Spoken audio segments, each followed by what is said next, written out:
ओम नमो भगवते वासुदेवाय। ओम नमो भगवते वासुदेवाय। ओम नमो भगवते वासुदेवाय। ओम ज्ञानतिमिरान्धस्य ज्ञानाञ्जनशलाकया चक्षुरुन्मीलितं येन तस्मै श्रीगुरवे नमः। जय श्री कृष्ण चैतन्य प्रभु नित्यानंद श्री अद्वैत गदाधर श्रीवासादि गौर भक्त वृंद। हरे कृष्ण कृष्ण कृष्ण हरे हरे, हरे राम राम राम हरे हरे। हरे कृष्ण। तो आज हम चर्चा करेंगे श्रीमद् भगवद गीता अध्याय 2 श्लोक संख्या 46। यावनार्थ उदपाने सर्वतः संप्लुतोदके तावन् सर्वेषु वेदेषु ब्राह्मणस्य विजानतः। यावनार्थ उदपाने सर्वतः संप्लुतोदके तावन् सर्वेषु वेदेषु ब्राह्मणस्य विजानतः। यावनार्थ उदपाने सर्वतः संप्लुतोदके तावन् सर्वेषु वेदेषु ब्राह्मणस्य विजानतः। इसका अनुवाद इस प्रकार है। एक छोटे से कूप का सारा कार्य एक विशाल जलाशय से तुरंत पूरा हो जाता है। इसी प्रकार वेदों के आंतरिक तात्पर्य जानने वाले को उसके सारे प्रयोजन सिद्ध हो जाते हैं। फिर से एक बार पढ़ते हैं। एक छोटे से कूप का सारा कार्य एक विशाल जलाशय से तुरंत पूरा हो जाता है। इसी प्रकार वेदों के आंतरिक तात्पर्य जानने वाले को उसके सारे प्रयोजन सिद्ध हो जाते हैं।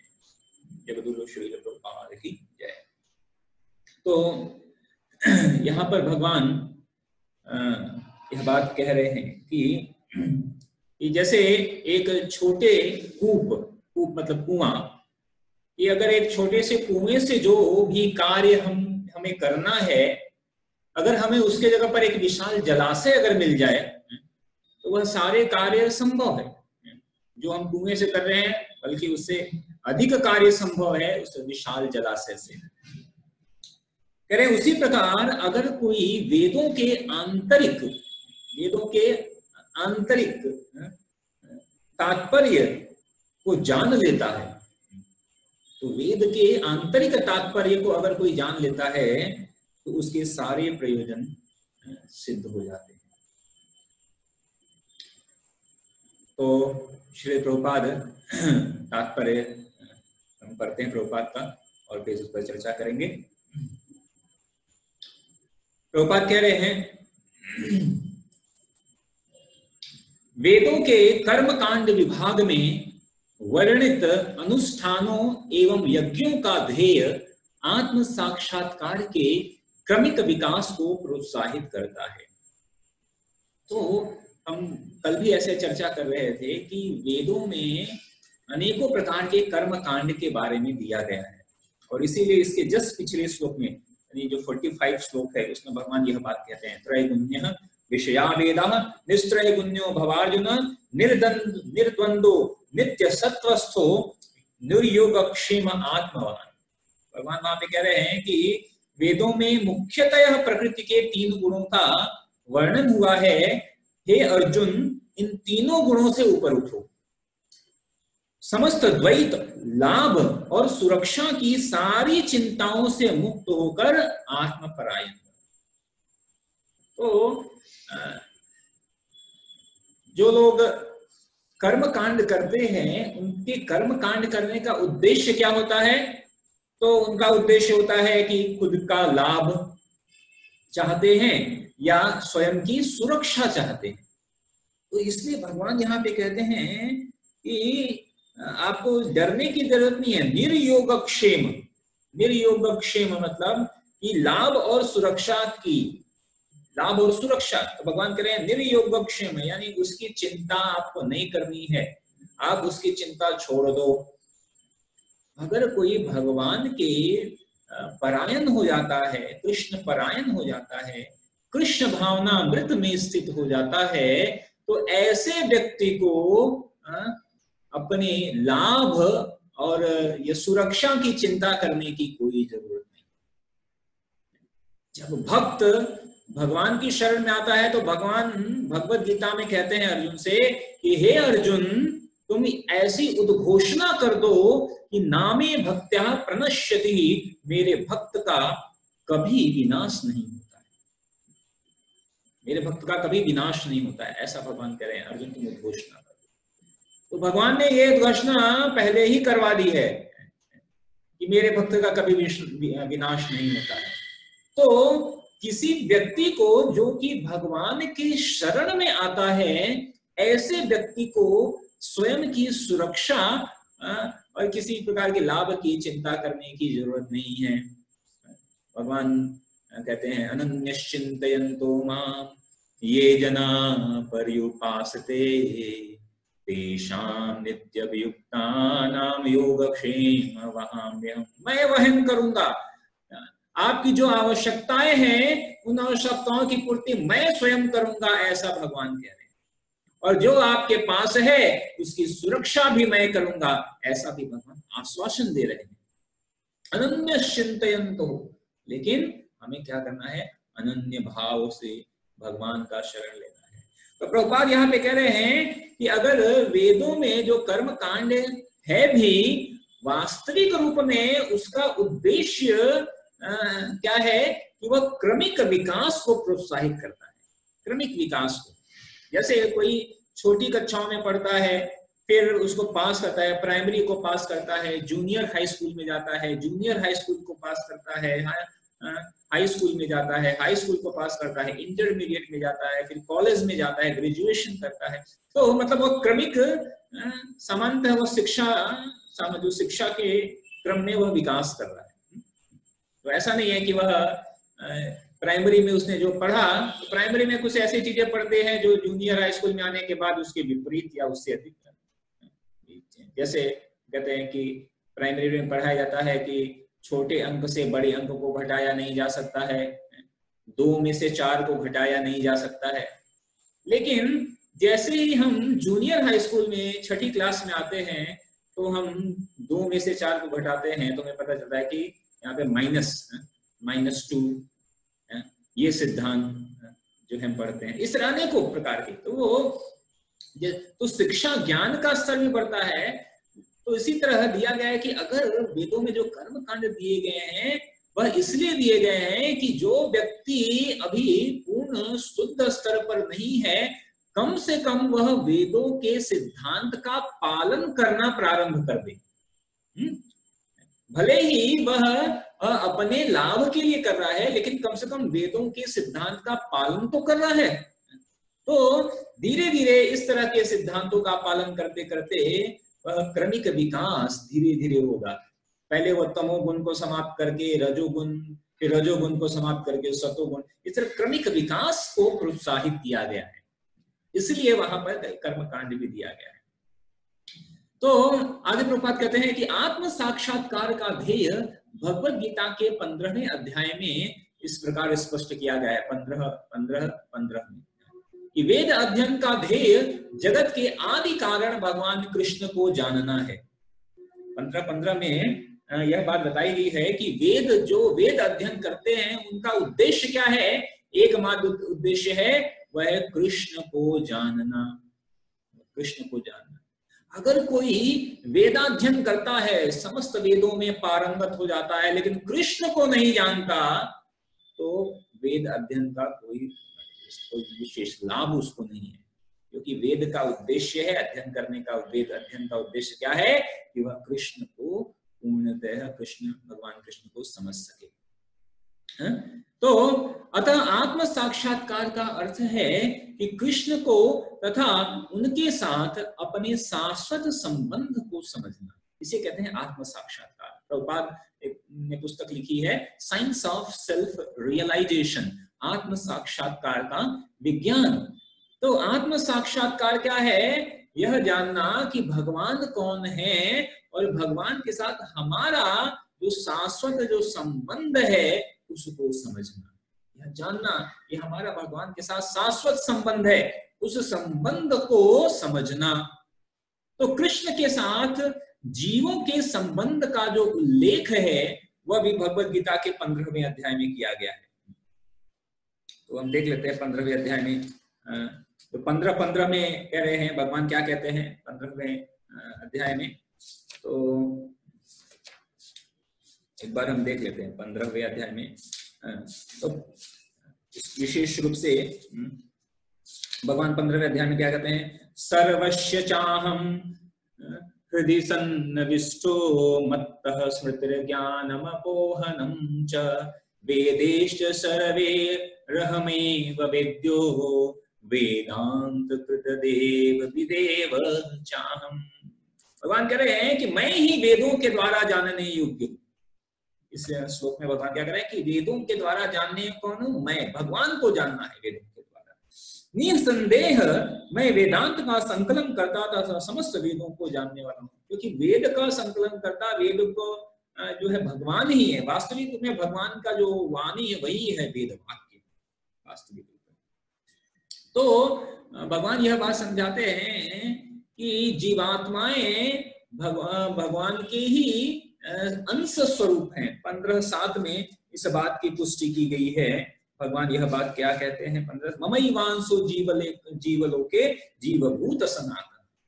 ये जो भगवान कह रहे हैं कि यह इस बद्ध जगत में जो सारे जीव हैं किसके अंश हैं? मेरे अंश हैं, यानी भगवान के शाश्वत अंश हैं हम सभी।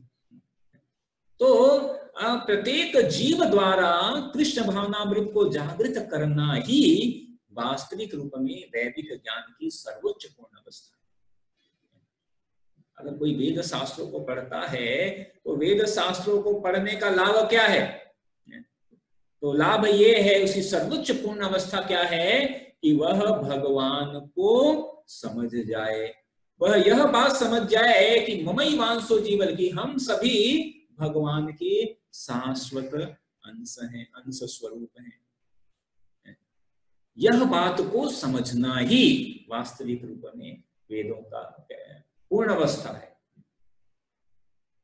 आगे श्रीमद् प्रभुपाद कहते हैं कि श्रीमद् भागवत में 3:3-7 में इसकी पुष्टि की गई है। तीसरे कैंटो के 33वें अध्याय के 7वें श्लोक में श्रीमद् भागवत में सुखदेव गोस्वामी कहते हैं अहो बत स्वपचतो गरीयान यज्जिह्वाग्रे वर्तते नाम तुभ्यं ते पुस्तपस्ते जुहुः स्ननुरार्य ब्रह्मानुचूर्णां गृह्णन्ति एते।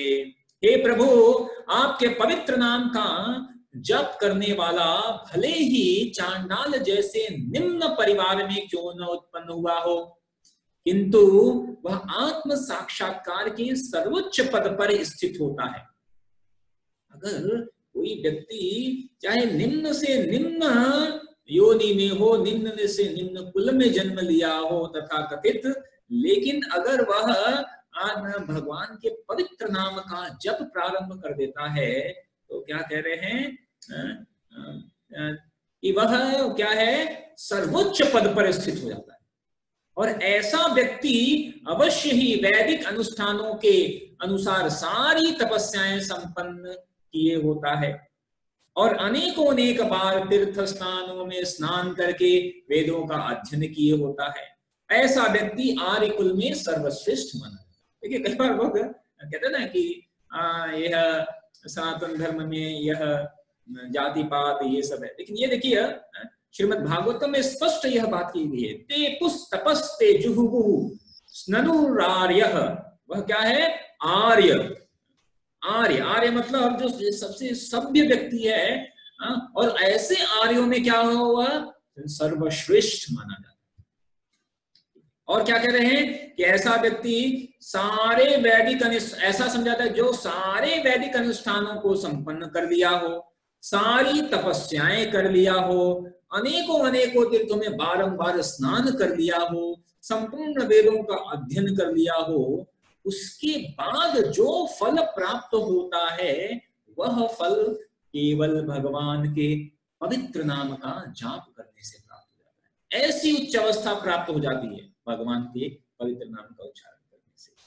यह ऐसी उच्च अवस्था है।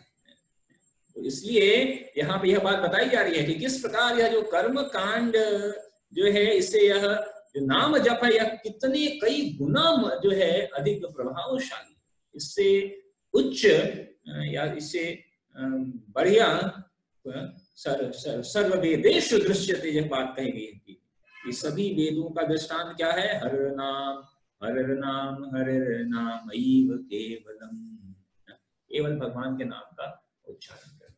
आगे प्रभुपाद कहते हैं कि अतः मनुष्य को इतना बुद्धिमान तो होना ही चाहिए। क्या प्रभुपाद कह रहे हैं कि मनुष्य को इतना बुद्धिमान तो होना चाहिए। कल हम बात कर रहे थे ना कि याम इमाम पुष्पताम वाचम, अल्प ज्ञानी मनुष्य जो है वह वेदों के अलंकारिक भाषा और शब्दों से क्या हो जाता है, मोहित हो जाता है। तो प्रभुपाद कह रहे हैं कि हमें अल्प ज्ञानी नहीं बनना है, हमें क्या करना है, कम से कम इतना बुद्धिमान तो होना ही चाहिए कि केवल अनुष्ठानों के प्रति आसक्त न रहकर वेदों के उद्देश्य को समझें। वेद में जो चीजें बताई गई हैं उसका उद्देश्य क्या है ये हमें समझना है। उद्देश्य ये है क्रमिक विकास। क्रमिक विकास किस चीज का, चेतना का। चेतना का धीरे धीरे विकास होना चाहिए। अगर चेतना का विकास नहीं हो रहा है तो वास्तविक रूप में वह वेदों को समझ नहीं पा रहा है। तो प्रभुपाद कह रहे हैं कि वेदों का उद्देश्य समझें और अधिकाधिक इंद्रिय तृप्ति के लिए स्वर्ग लोक जाने की कामना न करें। स्वर्ग लोक मत जाइए भाई, इच्छा भी मत करिए स्वर्ग लोक जाना है, ऐसा है। इस युग में सामान्य व्यक्ति के लिए न तो वैदिक अनुष्ठानों के समस्त विधि विधानों का पालन करना संभव है, न सारे वेदांत तथा उपनिषदों का सर्वांग अध्ययन कर पाना सहज है। अगर आजकल कहिए कि आपको वेद पढ़ना है, कितने लोग हैं जो है वेद पढ़ पाएंगे? तो सब जो वेदांग का अध्ययन करना लोगों के लिए संभव नहीं है आजकल। या उनके लिए कहा जाए अनुष्ठान करिए, यज्ञ आदि अनुष्ठान, नहीं आजकल संभव नहीं है। तो यह किस समय की बात है, कृतयज्ञायतो विष्णु त्रेतायाम यजतो मखैः द्वापरे परिचर्यायाम कलौ तद हरिकीर्तन। कृतयज्ञाय सतयुग में ध्यान, त्रेतायाम यजतो मखैः, त्रेता युग में लोग करते थे यज्ञ अनुष्ठान, स्वाहा। द्वापरे परिचर्या, द्वापर युग में अर्चा विग्रह की आराधना। तो लेकिन कलयुग में क्या है, कलयुग में हरिनाम संकीर्तन, हरिनाम संकीर्तन, हरिनाम संकीर्तन के द्वारा सर्वोच्च सिद्धि प्राप्त हो सकती है। ठीक है, तो जो विधि विधान है कर्मकांडिक विधि अनुष्ठानों का, आजकल उसको कर पाना उतना संभव नहीं है। क्यों संभव नहीं है? क्योंकि उन अनुष्ठानों को करने के लिए कहते हैं कि उन अनुष्ठानों को करने के लिए क्या चाहिए, आपको जो है वास्तविक रूप में उतनी शुद्धि चाहिए, मंत्र की शुद्धि, मंत्र शुद्ध उच्चारण में मंत्र को बोलना। साथ ही साथ अनुष्ठान करने वाला जो कराने वाला जो ब्राह्मण है वह भी शुद्ध होना चाहिए, और अनुष्ठान करवाने वाला जो यजमान है उसको भी एटलीस्ट कम से कम शुद्ध होना चाहिए। सामग्री की शुद्धता, वातावरण, अनेकों प्रकार की इन सारी चीजों को, इन सारे विधि विधानों को करना पूर्ण रूप में संभव आजकल नहीं है। तो बहुत कठिन है इन सारे विधि विधानों का पालन करना, और साथ ही साथ बहुत ही आर्थिक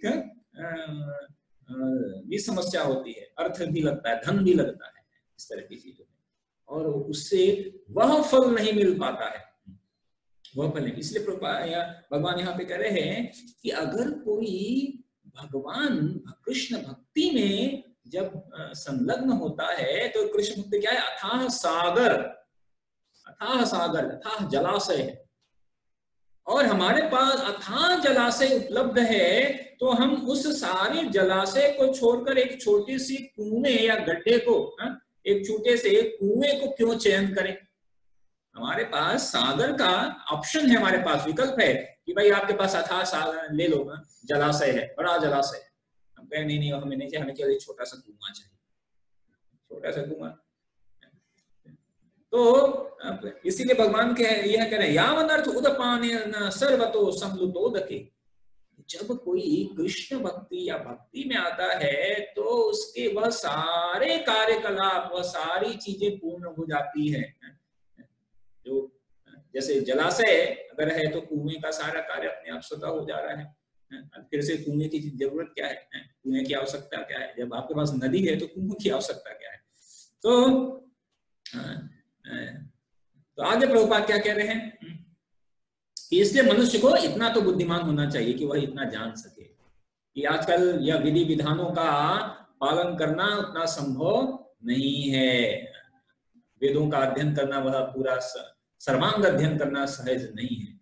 तो वेदों के उद्देश्य को संपन्न करने के लिए प्रचुर समय, शक्ति, ज्ञान, साधन की आवश्यकता होती है। इस युग में ऐसा कर पाना संभव नहीं है, किंतु वैदिक संस्कृति का परम लक्ष्य क्या है? फिर से पढ़ता हूं। वैदिक संस्कृति का परम लक्ष्य भगवन नाम कीर्तन द्वारा प्राप्त हो जाता है, बहुत ही आसानी से।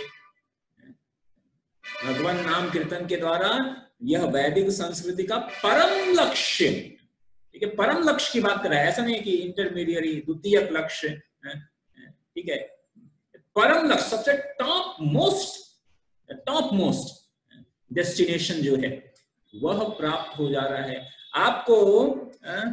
संकीर्तन, भगवान नाम संकीर्तन की तरह टॉप मोस्ट डेस्टिनेशन प्राप्त हो रहा है। कौन सा? आध्यात्मिक लोक। तो कोई कर्म कांड करके यह स्वर्ग लोक तक जाने की इच्छा क्या है? स्वर्ग लोक, चंद्र लोक, किसी यहाँ पे जाने की इच्छा क्यों करे? जहां पर जाने के बाद पुनः पुनः वापस आना पड़ेगा। पुनः पुण्य क्षणे विशंति, पुण्य जब क्षीण हो जाएगा तो वापस पृथ्वी पर आ जाएगा। ठीक है, हालांकि वहां पर सुख सुविधा है, लेकिन सबसे वहां पर भी आप देखते हैं ना, स्वर्ग में भी कई बार राक्षसों का आक्रमण होता है, वहां पर भी डर है, भय है, चिंता है, विषाद है, वहां पर भी ऐसा है। लेकिन भगवान के धाम को क्या कहते हैं? वैकुंठ। वैकुंठ मतलब बिना कुंठा, वहां किसी प्रकार की कोई कुंठा, चिंता, तनाव नहीं है, वहां पे कोई चिंता तनाव नहीं है वो लोक धाम में। तो हमारे पास वैकुंठ जाने का जो है रास्ता है हरिनाम संकीर्तन। हम उसको छोड़कर हम कहें कि नहीं भाई हमें स्वर्गलोक चाहिए, ठीक है, किसी भौतिक लाभ की केवल हम चाहते हैं, जहां पर बार बार अनेकों प्रकार की समस्याएं आएंगी। तो जो बुद्धिमान व्यक्ति कौन है? जो कि शाश्वत जो लोक है, शाश्वत भगवान का जो शाश्वत धाम है, उसको वह स्वीकार करता है। जब चैतन्य महाप्रभु से महान वैदिक पंडित प्रकाशानंद सरस्वती ने पूछा कि आप वेदांत दर्शन का अध्ययन न करके एक भावुक की भांति पवित्र नाम का कीर्तन क्यों करते हैं? चैतन्य महाप्रभु गए तो उनसे प्रकाशानंद सरस्वती, प्रकांड विभ्रांत ब्रह्मज्ञानी, उन्होंने कहा कि अरे ये तो आप केवल भावुक लग रहे हैं, केवल भगवान के नाम का कीर्तन नृत्य कर रहे हैं, आपको चाहिए कि वेदांत दर्शन पढ़िए, फिलॉसफी अध्ययन करिए। तो कहे कि वेदांत दर्शन का अध्ययन न करके केवल भावुक भांति यह संकीर्तन क्यों कर रहे हैं? तो चैतन्य महाप्रभु ने क्या उत्तर दिया कि मेरे गुरु ने मुझे बड़ा मूर्ख समझकर भगवान कृष्ण के नाम का कीर्तन करने की क्या आज्ञा दी है। हालांकि चैतन्य महाप्रभु स्वयं भगवान है, वो क्या कर रहे हैं कि मेरे गुरु ने मुझे मूर्ख समझकर कहा है कि आप केवल कृष्ण के नाम का संकीर्तन करो। अतः उन्होंने ऐसा ही किया और वो पागल की भांति भाव उन्मुक्त हो गए। इस कलयुग में अधिकांश जनता मूर्ख है, मंद सुमंद मतयो मंद भाग्य। कलयुग में क्या है? सब मंद सुमंद मतयो, मंद सुमंद। भागवत क्या कह रहा है? मंद सुमंद, बढ़िया वाला मंद है। पहले तो मंद है लेकिन पैसा मंद है, सुमंद, बढ़िया वाला। दिमाग काम नहीं करता है हमारा। कल स्टोरी बताई ना कि गट्ठर रख दो सर पर, ऐसा ही दिमाग है हम सबका, ऐसा ही दिमाग है कि हमारे पास शाश्वत जो है आनंद का रास्ता है, उसको छोड़कर हम शाश्वत दुख की रास्ता को चुनते हैं। हम जो है सिर्फ इस शरीर और शरीर से संबंधित चीजों के पीछे दौड़ते हैं, आत्मा को हम छोड़ रहे हैं। तो ऐसा मूर्ख, हम जिस उद्देश्य के लिए हम यहाँ पर आए हैं इस जगत में, उस उद्देश्य को छोड़कर सारे काम कर रहे हैं। हम इस जगत में वास्तविक रूप में आने का उद्देश्य, इस भौतिक जगत में आए हैं जिससे कि विशेष रूप से भारतवर्ष में जन्म हुआ है और हरिनाम संकीर्तन के इस युग में जन्म हुआ है। तो अब इससे बड़ी बात हमें क्या मिल सकती है, इससे बड़ा साधन क्या मिल सकता है। लेकिन उसके बाद भी अगर हम इन सब को छोड़कर अगर हम केवल भौतिक आसक्ति में फंस गए, कहें जानिया सुनिया विष खाईनू, भक्तिवंत ठाकुर कहते हैं कि जानिया सुनिया, जान बूझकर क्या है, विष खाने के समान है, विष खाने के समान है। तो जो है इसलिए हमें इतना तो बुद्धिमान होना चाहिए। चैतन्य महाप्रभु स्वयं इस बात को स्वयं के उदाहरण से पुष्टि कर रहे हैं। तो वेदांत दर्शन के परम उद्देश्य की पूर्ति भगवान के पवित्र नाम का कीर्तन करने से हो जाती है।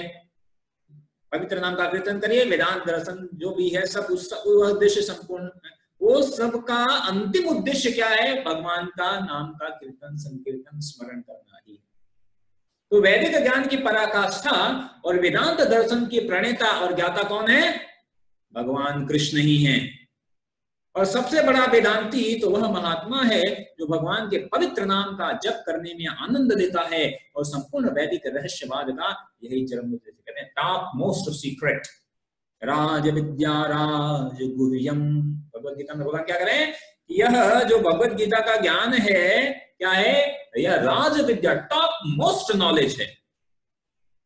और भगवान क्या कर रहे हैं, इसको जानने के बाद कुछ और जानना शेष नहीं रहेगा।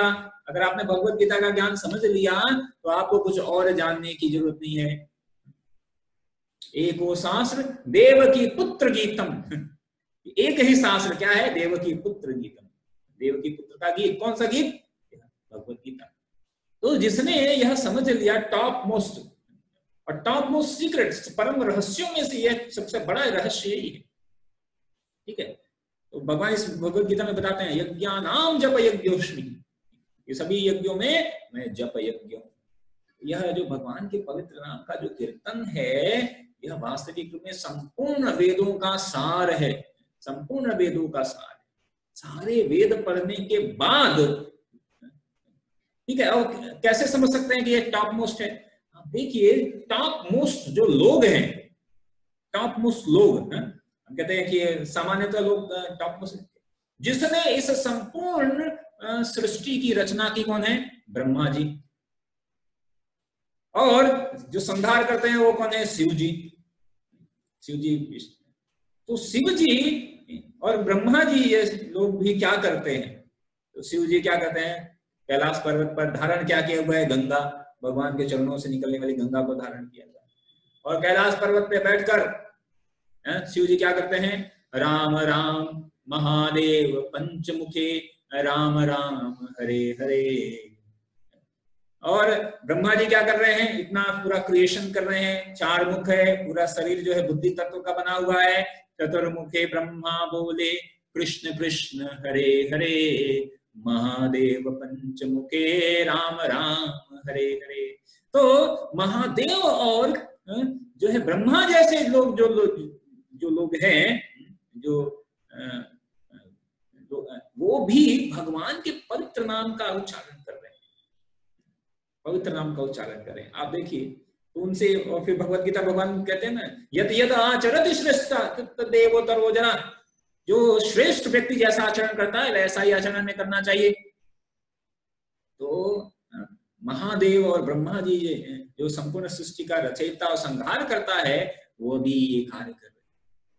और हम कुछ और तलाश रहे हैं कि कुछ और कुछ मिल जाए, नया कुछ ऐसा कुछ यज्ञ मिल जाए, प्रभु जी कोई ऐसा हो तो मंत्र दो कि उसको बस करते ही सब एक साथ हो जाए, कुछ ताबीज ऐसा बांध लें और कुछ ऐसा समथिंग, कुछ भभूति, कुछ ऐसा, कुछ बाबा, कुछ दादा की पूजा कर लें, कुछ अनेकों प्रकार के लोग कार्य में जो है उनका श्रद्धा विश्वास ऐसा रखते हैं, ये करते हैं। लेकिन जिसने सृष्टि को रचा ब्रह्मा जी, वो जो कार्य कर रहे हैं हम उसको नहीं मान रहे हैं। प्रतिदिन हम लोग जब दर्शनार्थी करती है, गोविंदम आदि पुरुषम तमहम भजामि, कौन गा रहा है? ब्रह्मा जी तो गा रहे हैं ना, ब्रह्म संहिता। ब्रह्मा जी क्या कह रहे हैं? गोविंदम आदि पुरुषम तमहम, मैं आपका भजन करता हूं, ठीक है। लेकिन हम किसी और का भजन करना चाहते हैं, या किसी और कुछ मंत्र में, किसी और तंत्र में, किसी और जो है चीजों में विश्वास रखना चाहते हैं, तो वो अल्प ज्ञानी है, वेदों की अलंकारिक भाषा से मोहित हो जाते हैं। लेकिन हमें क्या करना है? भक्त जो है वह कृष्ण भक्त बड़ा चतुर, कृष्ण भक्त जो है वह ज्ञानी है। तो हमें यह बात को समझना है कि अगर किसी व्यक्ति को, हमारे पास जलाशय है तो कुएं का सारा काम तो जलाशय से संभव ही हो ही जाएगा। आपकी जितनी भी चीजें हैं, भगवान कह रहे हैं योगक्षेम, योगक्षेम कि जो है सारी आवश्यकताओं की पूर्ति भगवान करेंगे, चिंता मत करो, ठीक है। अगर आपको कुछ लाभ भी चाहिए तो भी भगवान के पास जाकर लाभ की आकांक्षा करना एटलीस्ट कम से कम अच्छा है तो भगवान उस लाभ की भी पूर्ति कर देंगे, ठीक है। किसी अन्य के पास जाने की जरूरत नहीं। हाँ, लेकिन भगवान जो है इतने दयालु हैं कि वह हमारा परम लाभ भगवान जानते हैं कि किसमें, तो निश्चय ही ऐसे हमारे पास अथाह प्रेम सागर रूपी भगवान हमारे पास हैं, तो फिर छोटे छोटे कुएं की तरफ कौन जाए? वही भगवान यह बात की पुष्टि यहाँ पर भगवद गीता में कर रहे हैं, ठीक है। हरे कृष्ण। तो किसी का कोई प्रश्न है तो हम ले सकते हैं।